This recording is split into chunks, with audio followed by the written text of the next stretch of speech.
All right, great. Well, I'm happy to be here and share some of the experience that I went through in trying to implement it was House Bill 1288, the Colorado Taxpayer Transparency Act. The bill came to me, I was a new legislator, just got into the legislature upon an appointment from my previous representative who went on to become a state senator. So I actually was sworn in a couple of weeks late in the legislature. At that time, Amy Oliver Cook, who works with the Independence Institute on the Colorado Transparency Project, came to me because there was another representative in Colorado who had run the bill the year before who decided to drop it because he wanted to work with the governor of the state of Colorado to only bring aggregated spending to the state. That representative has since resigned his position as a state representative and has gone to work for the governor of the Colorado as a director of one of his departments. So needless to say, I'm a big fan of transparency. Before I became a legislator, I worked for a member of Congress for 5 years, and so I know Colorado issues. Before that, I was an activist for about 15 years, and so I love working to do things to benefit the taxpayers. And so I was extremely excited to have the opportunity to work on this transparency bill. Let me ask you first, has anybody run transparency bills here in this room, or are you planning to run transparency bills? There are a few of you.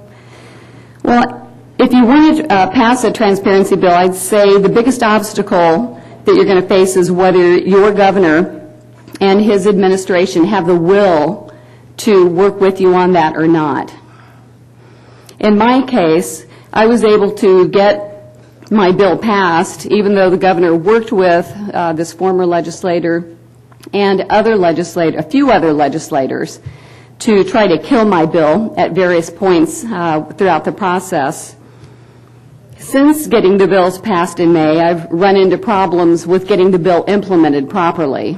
So just to give you a little bit of a history of the bill, because I think it's going to help you overcome obstacles that you may face throughout the process, I'd like to just give you a little bit of a history.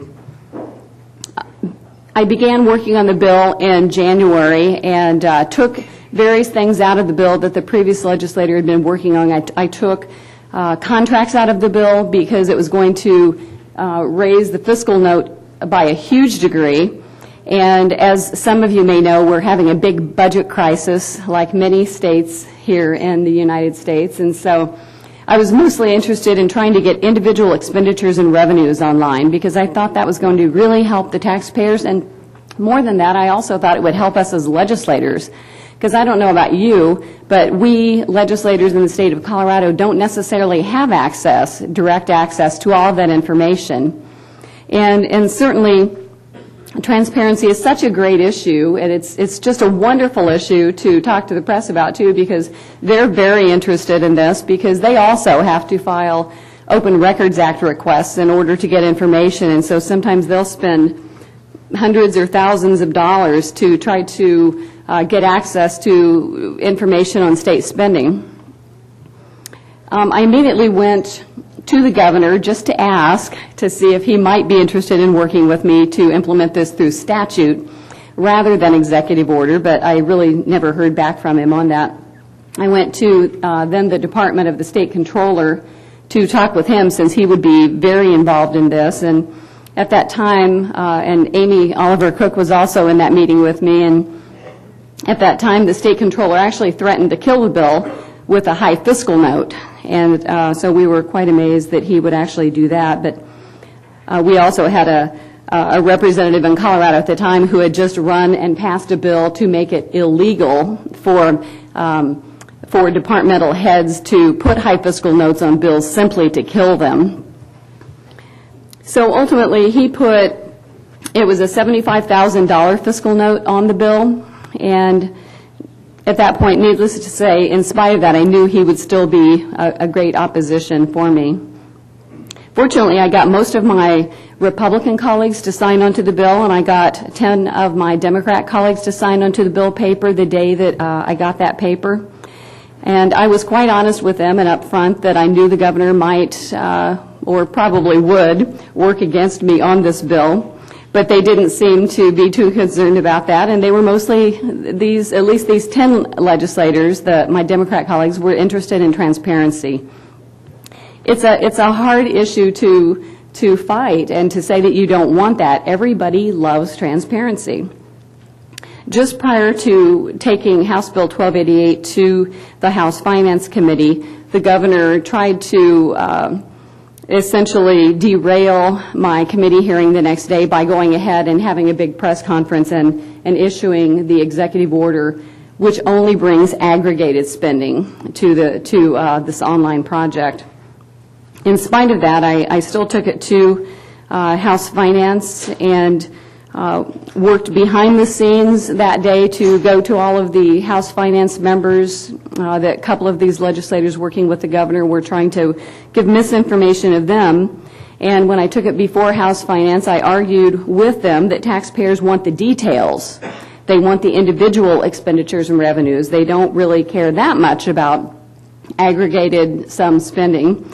And so ultimately I did get it passed out of House Finance on a 7-3 vote.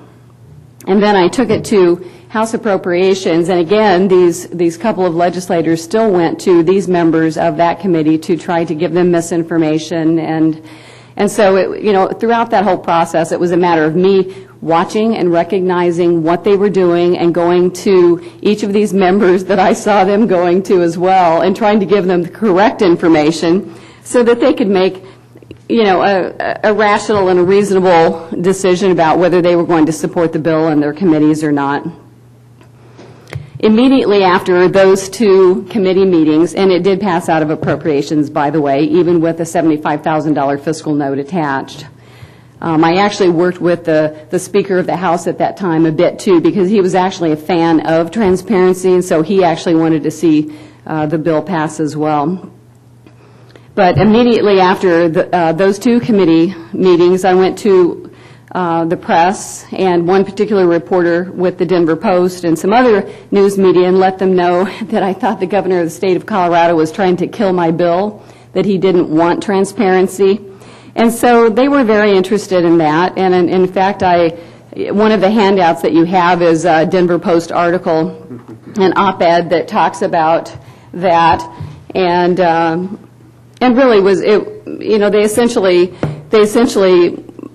asked the governor to try to work together with me because they agreed that doing it the way that he was doing it through executive order, just by providing aggregated sum totals, was not the way to do this, that we do need access to the individual expenditures, because otherwise the press and the journalists are still going to have to file Open Records Act requests.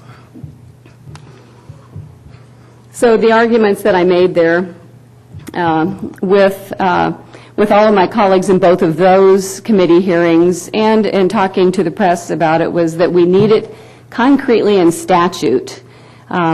An executive order can be rescinded, so we need to have it concretely in statute so that any future governor can't rescind that.